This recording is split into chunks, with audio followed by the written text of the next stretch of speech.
going. Let's see, I got YouTube down here. I got Facebook up there. So if while we're waiting, I'll just kind of jibber jabber for a second. Check my hair. It's the quarantine hairdo. It's getting a little long. If you know anybody who can cut hair from 6 feet away, I'd certainly love to hear about that. Let's see. I think there's chats for everybody. If you got any questions or comments or anything, just type it in there. I'll try to get to them. Let's see. It's about 4 o'clock right now, so we'll give a few minutes for a couple people to jump on. If I had some jokes to tell, maybe I'd tell one or two. Got my drink. Got a couple drinks. Hey, since it's happy hour time, while we're waiting for some more people to jump in while it's happy hour time, make sure to tell me if you can hear me. Let me know. If you can't, let me know. But since it's happy hour time, what are some snacks that you guys like for happy hour? What do you guys do for happy hour? My personal favorite is chicken wings. Coming from Buffalo, New York, I'm a sucker for chicken wings. So, all right. Let's see. I think I'm going to go ahead and get started. Let's see. All right. So somebody up on Facebook said, yes, we can hear you. And said, unfortunately, that doesn't sound very nice. All right, looks like we got a couple people on YouTube as well. Hey, I'm gonna jump right in and just start chatting away here about some real estate stuff. I got a few slides and paperwork and stuff to show you. To start off, what I'm going to do is when I'm done with this, any slides that I show you on here, because I don't know if I can share my screen or not. I'm assuming I can't, so I'm going to put a lot of these images right in the comments of these videos, so you can come back and take a closer look at whatever I'm going to show you. So I'm going to talk about 3 things today. First, I'm going to talk a little bit about what us as real estate brokers and the real estate world can do during this pandemic and quarantine. What we can and can't do. If there's somebody out there that needs to buy or sell, there are some things that we can do, and I'll kind of discuss that briefly. Then I'll talk a little bit about lending. I'm not going to go too far into lending because I'm not a lender. I'll let Casey Hamlin or something jump in. There's lots of videos with me and Casey Hamlin, so you can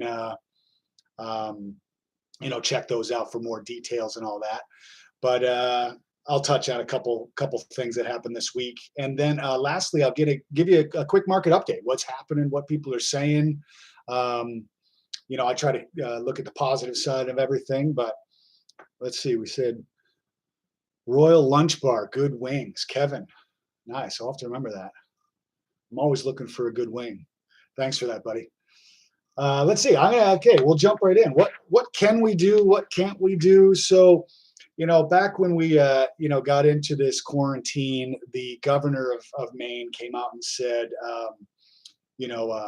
real estate is essential, so we can do certain things. We got to take a lot of precautions and all that, but we were an essential business.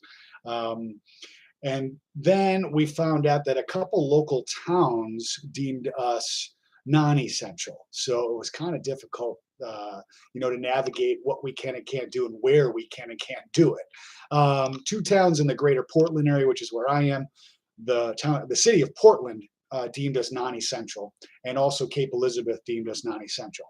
But both towns this week has changed us to essential. So as far as I know, Cape Elizabeth said that we're essential. We can do things. We can show houses. We got to take a lot of precautions, and I'll explain how we do that. But Portland, they voted, I think, either last night or Tuesday night, and they deemed us essential. But there are some more restrictions on from what the state says. So if you live in the city of Portland, we are essential. You can buy and sell homes. You can do certain things. But when it gets into multi-units, that's where they put some restrictions. The way I understand it is 4 units and up, they're not really allowing, showings and stuff like that. So that's going to be difficult there if you have like a, commercial building. 4 units and fewer, you can certainly show any units that are not occupied by tenants. So if it's non-occupied, we can show it, we can do it. And then also, I believe this says, I mean, the wording is weird on it, says real estate activities shall further not be allowed in which property owner is not a resident. I'm assuming that means if you're an owner occupied in the multi-unit, you can, do some business in certain ways. But if you're not living there, it's just an investment property, no go. So that's the way I understand it anyway. We can get some clarification on that if needed. So anyway, even though we're an essential business, we do have to take a lot of precautions when doing our work, and these are a list of a few things that we are doing right away. So first off, agents and buyers, we have been advised and we've been practicing that if there's somebody that's looking to purchase a house, they view all documents, videos, pictures, virtual tours, everything, do a drive-by before we even consider going out to the house. So actually going out to the house is like the last resort, only if like, oh my goodness, I got to buy this house. Let's go take a look. Okay. Now, the best way to do a showing, if you want to go see the house, especially if you're a high risk for coronavirus, is, and then let's see. So yeah, ideally they select, one house that, one or two houses that you really want to go take a look at. And ideally that's what you want to go through. Video conferences and phone calls to review all documents like purchase and sale, things like that. I'm personally set up with a Zoom account and can, do everything, through video. So, if you want to go through any documents, we have digital, and I encourage it, buyers go with the building inspector to the house and go through it, all that kind of stuff. There are some building inspectors out there, in particular one that I use, Brendan Lucier at Pillar to Post. He has, his company came out with this great technology. They do a 360 video tour of the house. It's really awesome. And that's great. And he'll also do a conference call with you afterwards to go through it. As a matter of fact, I'm putting together a video right now. We're calling it How to Buy a Home from Your Home. And it'll have some information about that in there.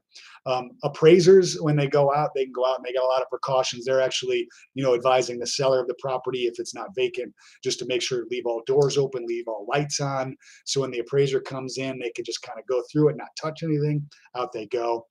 And all that. And then, of course, closings are being done with social distancing being kept in mind.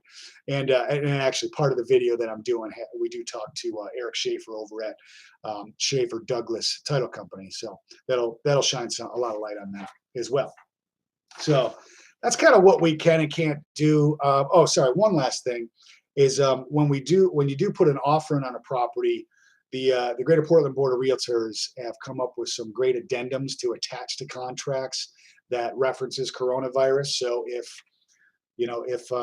something comes up through the process of being under contract and closing as a result of coronavirus and something needs to change in the contract, everybody agrees that they're going to, work together and get it done. So, okay, now I promise that's the last thing to do with that. So, all right. It's break time here for a second. I have 2 drinks, one here and one here. I'm not telling you what's in either one of them. You're gonna have to use your imagination. What are you guys drinking? That's the question. So, all right. So second thing to chat about real quick is lending. Like I said before, I'm not gonna chat a ton about lending, because I'm not a lender, I'm not a mortgage broker. There's tons of videos out there with Casey Hamlin and a few other lenders that you can get tons of great information about that. I'll touch on a little bit more about mortgages when I get into a couple slides here. But the biggest thing I will say is just this week, like we've heard a lot of news coming down. There's some big banks that have really really tightened what they're doing to approve mortgages. Some banks are requiring as high as a 700 credit score and 20% down on any new mortgage. And that's a big deal. I mean, because there's a lot of programs out there that are 3% down, 5% down. There's some that are 0% down. And they're going to be harder and harder to get as we get deeper into this quarantine. Um, I've been assured by almost every lender that I know that there are still programs available now with those lower down payments, lower credit scores. But the thing I will say is, if you are, in a pinch, you need to buy a home right now, those types of things, stay in close contact with your lender. Be up to speed. Let them update you. Let them educate you through this whole process. And if anything happens in your world, and be honest and upfront, through this whole process. So that's all I'm going to say about mortgages for now. All right, so I got a few slides here. Got to bring the glasses back. Well, we'll take another drink here. It is happy hour. Hey, Jeff's here. Jeff, you doing a rum and Coke? Jack and Coke? What are you doing? Bacardi and Coke, something like that? Kelly, what are you drinking? All right. So lastly, I'm going to give you a quick update here on just generally what's happening in the marketplace. These slides that I have here are from an organization that does a great job every single month. I've been subscribing to them for years now. They're called Keeping Currents Matter, and they put together a lot of these slides, and they really do a great job of keeping track of nationwide what's happening. So, first slide I have here is analyzing what happened back, 2008. 2007, 2008, and now. So what this is saying is way back 6 years leading up to the crash, back then, 2000, 2001, 2002, we had annual price appreciation of 8%, 6%, 12%, 11%, just a ton of appreciation there. And these last 6 years coming up here, 2014, 15, 16, we've been steady around 4, 5, 6%. Now, why is that important? Because when we led up to that crash back then, we just came in full steam ahead and it just like hit a brick wall. At least now we're kind of climbing at a steady pace. We're not like guns blazing, ready to crash and burn. Now this one I thought was interesting here. And this was one of the biggest reasons why, we crashed back then. This is Mortgage Credit Availability Index. What this says is, how easy is it to get a mortgage? That's basically what this is telling you. I see Darlene's here. She might be able to chime in on something. Let's see.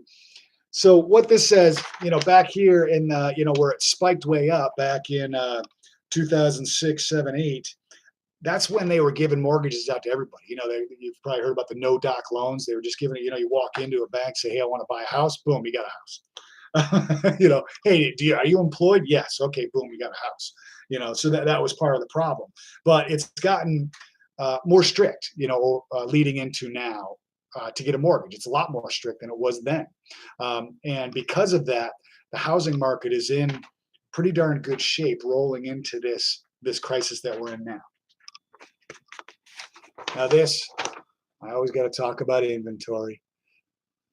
It's part of what I do, and I say it like that because I'm getting sick of talking about inventory.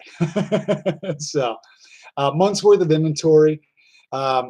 If we're above 6 months worth of inventory, we're in a buyer's market, and if we're below 6 months of inventory, we're in a seller's market.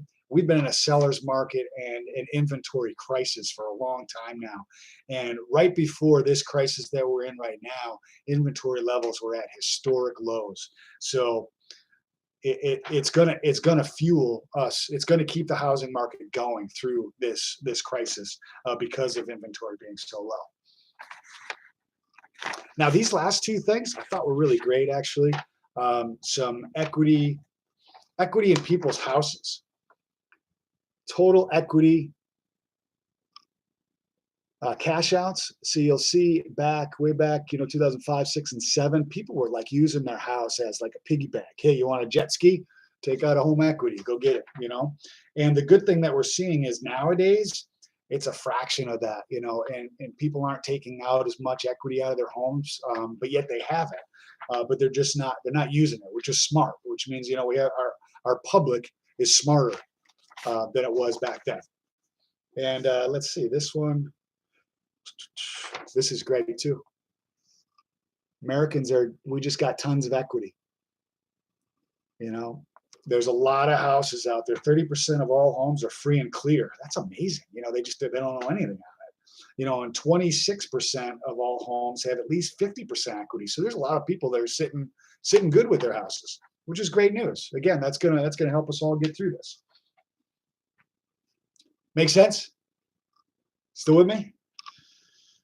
So let's see. Lastly,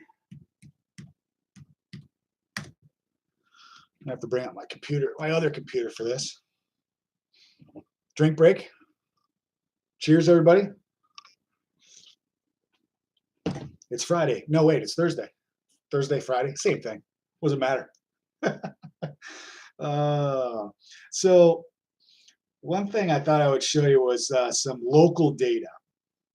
I'm going to bring this up. I think I already have it set here. So I'll do another one of these once I get into May, because the data that I'm looking at only has March data. So this is what's happening here in Cumberland County, and it compares it to last year. So sold listings compared to last year is down only 12%. That's March to March. Pending listings is down 15%. But still here, in the month of March, we had 358 houses go under contract in Cumberland County. That's amazing. With everything that's going on, we're taking the precautions necessary, and people are still buying houses. That's the point here. Active listings. Now we are down almost 30% in active listings. Last year there was about 1,000, and now there's only close to 700. Geez, that was easy to do the math. And let's see. Now new listings that come on the market is only down almost 4% in March. So new listings that came on the market only down 4% in March. That's pretty big. Good to see. I'm going to be really curious to see April numbers when they come out, and May numbers and how that pans out, because April was still kind of going along a little bit there with everybody shutting down and all that stuff. April and May, I think we're going to see some different numbers on that. But I thought that was it was good information to keep you guys up to date on that. Let's see. That's it for me. That's it for me, guys. Kind of do some self-promotion here. Make sure you check out my YouTube channel, youtube.com/Make Maine Your Home. Check out my website, makemaineyourhome.com. If you have any questions, give me a call, send me an email, send me a text, whatever you want. New videos coming up. Like I said, I got a video coming up. It's called How to Buy a Home from Your Home. That's going to be a great one to check out. That'll hopefully be out next week. And there's also a bathrobe video out there. So if you want a home evaluation, we can do it in our bathrobes, video conference. Any questions? Anybody out there with some questions? Let's see. Nothing up that way. Questions? Look at that. All right. See you guys. Have a great weekend. Stay safe, stay healthy, stay happy. Cheers.